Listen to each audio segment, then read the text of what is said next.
Neoclassicism.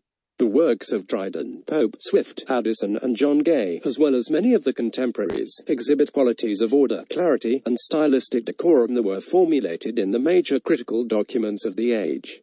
Dryden's An Essay of Dramatic Poesy, 1668, and Pope's Essay on Criticism, 1711. These works, forming the basis for modern English literary criticism, insist that nature is the true model and standard of writing. This nature of the Augustans, however, was not the wild, spiritual nature the Romantic poets would later idealize, but nature is derived from classical theory. A rational and comprehensible moral order in the universe, demonstrating God's providential design. The literary circle around Pope considered Homer preeminent among ancient poets in his descriptions of nature, and concluded in a circuitous feat of logic that the writer who imitates Homer is also describing nature. For this follows the rules inductively based on the classics that Pope articulated in his essay on criticism. Those rules availed discovered, not devised, a nature still, but nature methodized. Particularly influential in the literary scene of the early 18th century were the two periodical publications by Joseph Addison and Richard Steele, the Tatler 1709–11 and the Spectator 1711–12. Both writers are ranked among the minor masters of English prose style and credited with raising the general cultural level of the English middle classes. A typical representative of the post-Restoration mood, Steele was a zealous crusader for morality, and his stated purpose in the Tatler was to enliven morality with wit, and to temper wit with morality.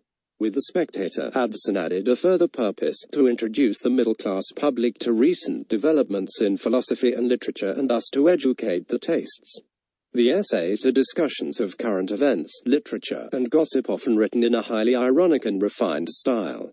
Addison and Steele helped to popularize the philosophy of John Locke and promote the literary reputation of John Milton, among others. Although these publications each only ran 2 years, the influence that Addison and Steele had on the contemporaries was enormous, and their essays often amounted to a popularization of the ideas circulating among the intellectuals of the age. With these widespread and influential publications, the literary circle revolving around Addison, Steele, Swift and Pope was practically able to dictate the accepted taste in literature during the Augustan Age. In one of his essays for The Spectator, for example, Addison criticized the metaphysical poets for their ambiguity and lack of clear ideas, a critical stance which remained influential until the 20th century. The literary criticism of these writers often sought its justification in classical precedents. In the same vein, many of the important genres of this period were adaptations of classical forms, mock epic, translation, and imitation. A large part of Pope's work belongs to this last category, which exemplifies the artificiality of neoclassicism more thoroughly than does any other literary form of the period. In his satires and verse epistles, Pope takes on the role of an English Horace, adopting the Roman poet's informal candor and conversational tone, and applying the standards of the original Augustan Age to his own time, even addressing George II satirically as Augustus.